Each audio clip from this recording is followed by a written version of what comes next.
in the same hemisphere as me anyway. I'm really excited to share some fall projects with you today. I was considering, like I have 2 new ones to show you that I'm kind of working on, but also I was asked specifically to share like my fall home decor and all that I've made for the house for fall after I made a reel the other day on Instagram. So I'm gonna combine those 2 things and we're gonna make 2 new little festive fall. They're pretty Halloween-y actually. I would say these are like more Halloween oriented projects. And then I'm going to take you around my house because the other day I grabbed my fall stuff out of my bin and I put it up and it's very cozy in the house. It makes me happy. So, but first, I'm Nikki. This is Pin Cut. So glad you're here. I've had a lot of new subscribers lately. Thank you for being here. And I hope you feel welcome and that you learn new things with every video. That's my goal. So today, okay, this came about not actually because of Halloween, but because my oldest daughter, Natalie, is a ballet dancer. She is in the studio company at the Louisville Ballet, and they're performing Dracula in October. So I love Dracula. I read Dracula a few years ago, loved it. And so I wanted to sort of like represent Dracula when we go and we're all dressed up fancy. And so I wanted to make little bat like lapel pins. This one though, I put a hair clip on it because like the hairdo I'm wearing today wouldn't this look so cute like right here. So I am going to teach you how to make these little bats. You could also string them together in like a garland. That would be very cute. And I'm going to put the free pattern piece up on my website so you can go grab this, print it out, and then use this little video. This will be really quick. This takes no time at all. And I actually ordered some lapel pins. And so all of our family and friends who are coming to Dracula with us can have like a little bat to wear. I think it'll be so cute. Very Dracula core. Okay, and then the second thing, actually I can't find it. Let's make the bats and then I'll come back and show you the second thing. Okay, all you need is your pattern piece. It took me a lot of tries to get this pattern piece like perfect. Like this one's too long and skinny, this one's too big, this one's too small and skinny.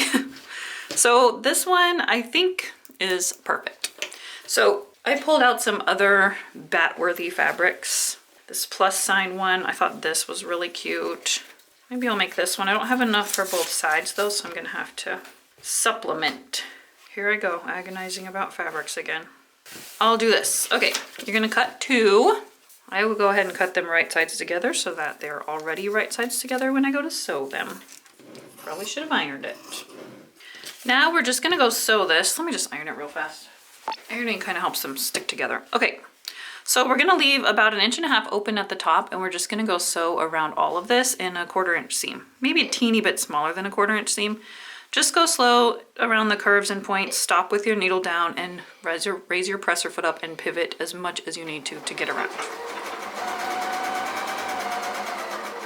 Okay, now in order for the corners to turn out nice and pointy, we need to trim and clip. So going to trim all of these corners pretty close to the stitches. It's being cut on the bias now, so it's not going to like unravel in an insane way that makes your seam come apart. Okay, then because these are concave, we need to put several clips in each concave curve so that they turn out neatly. You can also make this project out of just felt and then it will be even faster. I am a wool felt snob and I don't have any black wool felt, so I didn't try. All I have in black is like the super thick stuff that I didn't want to use for this. Okay, now we're gonna turn it right side out and use my chopstick to poke all the corners. Especially these ones take a little bit of extra prodding. Gentle, but poke until it comes into a nice corner. Okay, then I'm just going to press this flat, including this opening, as if I had sewn it. And we do not need to sew this opening closed unless you really can't handle it and you want to. But I'm gonna go get some embroidery floss that matches this better. Oh my gosh, look at this mess. Yeah, I think I like this purple. Okay, so I'm gonna go over to my iron and press a crease into the center of the bat. And now I'm going to take this apart into 3 strands instead of 6 because 6 is too hard to get in my needle. I did the first few with 6 though, so if you really want to, you can do it. I just found it more of a pain. Thread my needle with this and knot one end. And clip it. All right, now I'm just going to go in at the bottom And I'm gonna sew a running stitch. This is very similar to the handkerchief bows we made recently. Okay, and then I'm going to pull that through, cinch it up, and then start wrapping as many times as you need to make it look nice. Going to sort of rearrange the wings, and then I'm gonna just knot it at the back. And then once I have my lapel pins, they're coming today, I'll link you to the ones I got. The store was out, so I had to order them. And there's my little bat. I think these would be so cute, strung together like this into some kind of garland. That'd be so cute. Fun, fun. I think I'm gonna wear the hair bow one when I go see Dracula.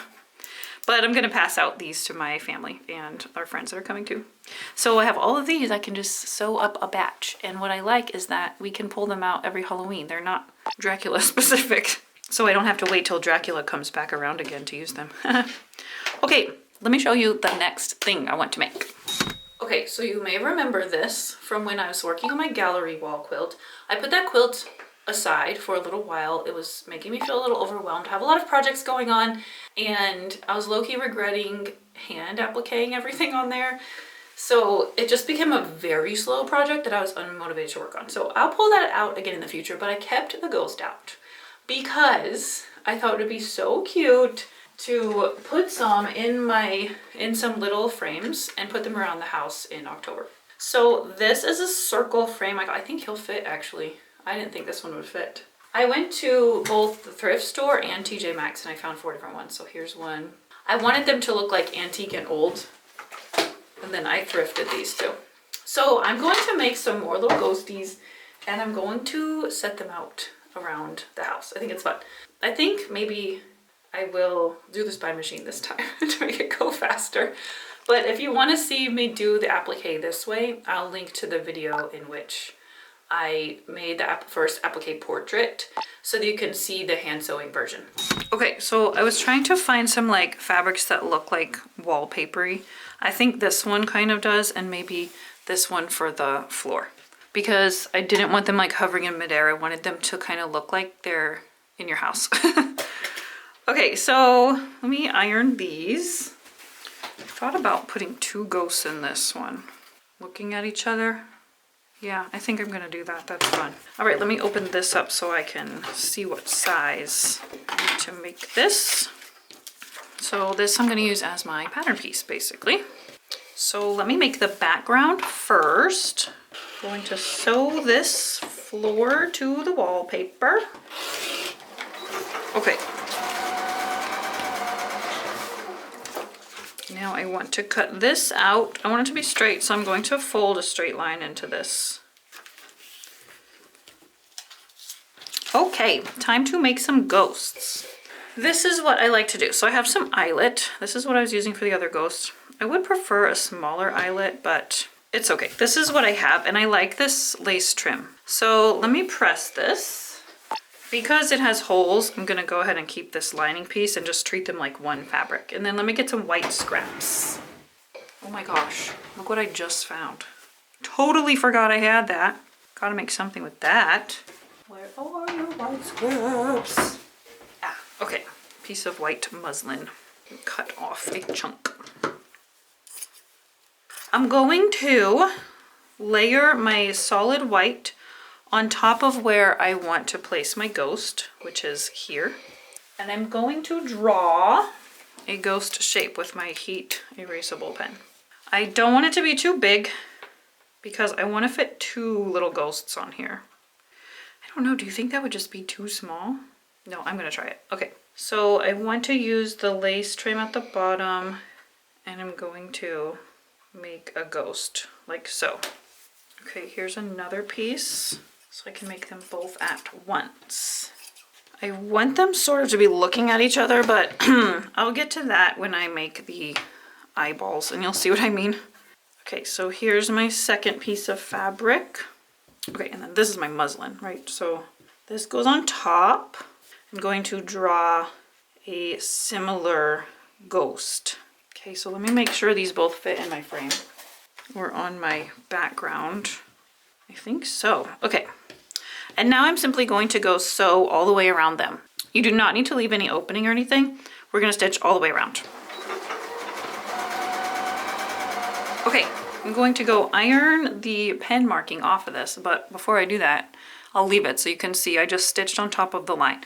So you have your fabric, and then you have a piece of extra fabric. I'm using white muslin, face down on top of it, and that's what you draw and sew on. Okay, and now we're just gonna cut them out. And just like the bats, I'm going to cut across those corners pretty close. And I'm gonna cut pretty close all the way around so that it's not super bulky and bumpy when I turn it. And then if I have any little curves in here, I'm going to clip those too. Then you're going to snip through that muslin backing fabric. You can make it pretty big and turn your ghost right side out. Oh, that's so cute with the little lace trim. Cute, cute, cute. Okay, let me go press it flat. And there's my first little ghost. I love this project, it's so cute. Okay, let me do my other one. First, let me see what this text message says. Okay, let me cut the other guy out. Or girl, I don't know. Some people use interfacing for the backing fabric too, so that's an option. I get that comment every time I do something like this. I don't know why I don't prefer it. For something like this, I think it'd be great. But if putting it on a quilt or something, I don't like the stiffness that it adds. It is interfacing, that's what it's made to do. I think I made them the perfect size. So I'm gonna have them sort of floating at on different planes. And I do love the look of the hand applique, but this is just a for fun project and I'm just not willing to do it. So I am burnt out on hand applique. So instead, I'm gonna use my machine. Your machine might also have, like mine does, several fun applique stitches. I really love just the blanket stitch, but you can play with your stitches and see what you like best. I think the blanket stitch looks homespun, you know. This is just my Sew Line glue stick. Elmer's glue stick washable also works fine. So I'm just gonna take this to the machine and applique these pieces on. Okay, here's my chart of stitches. I'm going to use letter R. Letter R is just a blanket stitch, but there are lots that could be fun. Oh no, that's like a double blanket stitch. That'd be really cool too, but here's letter R with just the one stitch per blanket stitch. But it also has all of these really fun ones. This is not a project where the applique is gonna show very much, so I'll just stick with the blanket. Maybe I'll test it first though. Scrap. Get it the size I want it.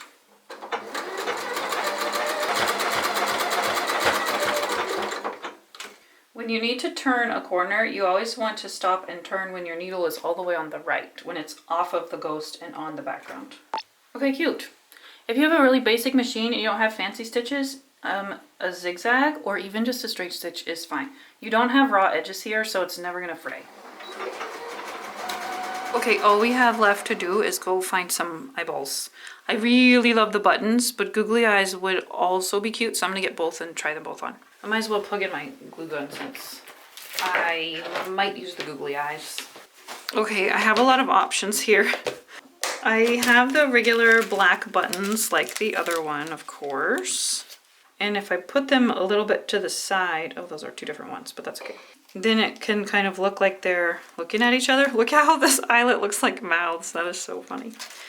Or because they're pink, I could do pink eyes. I have some pink flower buttons, but they're a little bit too big. I think these might look a little too light. Yeah, so far I like the black, but let me see if I just prefer the Google eyes. The googlies.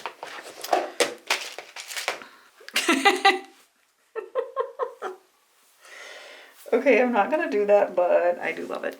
Okay, I think it would be the little guys, but no, I like the buttons. Phew, I'm glad that decision was easy because sometimes I don't decide that quickly. Okay, I'm going to use white thread because that makes it look like the whites of the eyes. Okay, real quick, let me just mark where I want the eyes and simply stitch them on. Trying to keep the holes vertical because that sort of makes it look like eyes more in my experience. Okay, we can go to the next one. Oh my gosh, so cute. Let me go clean the TJ Maxx sticker off this frame and then I'll put it in. Okay, I did it. This first, then this. This if I need it, actually. No, because the eyes poke out. So just this probably. It's so cute. Okay, I'm gonna put this in this frame and then I'm gonna make two more because I have two more frames. And then I'm going to take you with me as I go find places for them in my house. And I'm gonna show you all the other fall decor that I have made that I put out in my house. Most of them I do have patterns and or video tutorials for, so I will definitely link to everything.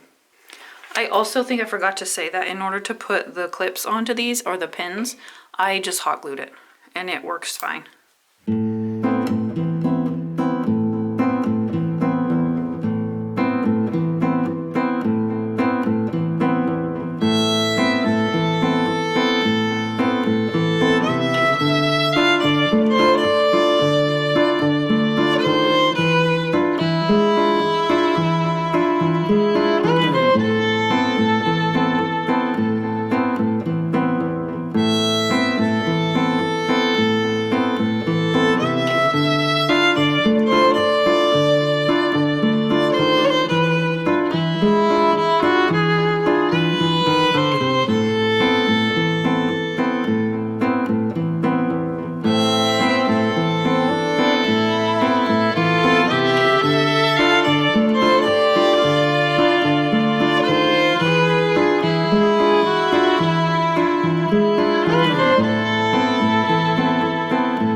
Okay, first up is this pumpkin pillow. I made a video tutorial last year for this, so I'll put a link to that, for the wonky pumpkins, and then I showed you how to turn it into a pillow. Some of you have made something similar and I love to see it. It goes really, really well with my quilt. This is a quilt I saw a picture of something similar and I just winged it. But there is a pattern called Birds of a Feather. I've been asked about this pattern a lot and it's not my pattern. So Birds of a Feather, and I'll link to that too. This is something I made probably 20 years ago. I don't remember the pattern, but you can easily find maple leaf quilt block patterns all over the internet. So that's not hard to find. Over here on the mantle, we have the Halloween kitties. This is a pattern in my shop. This one has bat wings, and this one has a jack-o'-lantern costume. They're so cute. This is a pumpkin I also made like 20 years ago, so there's no way I'm gonna remember. It was in the heydays of blogging where every pattern was free. So sorry about that. This table runner though, I do have a flying geese tutorial, so I'll put a link to that video. Lastly, I have my string of quirky pumpkins. This is a video on my YouTube channel and also a pattern in my shop.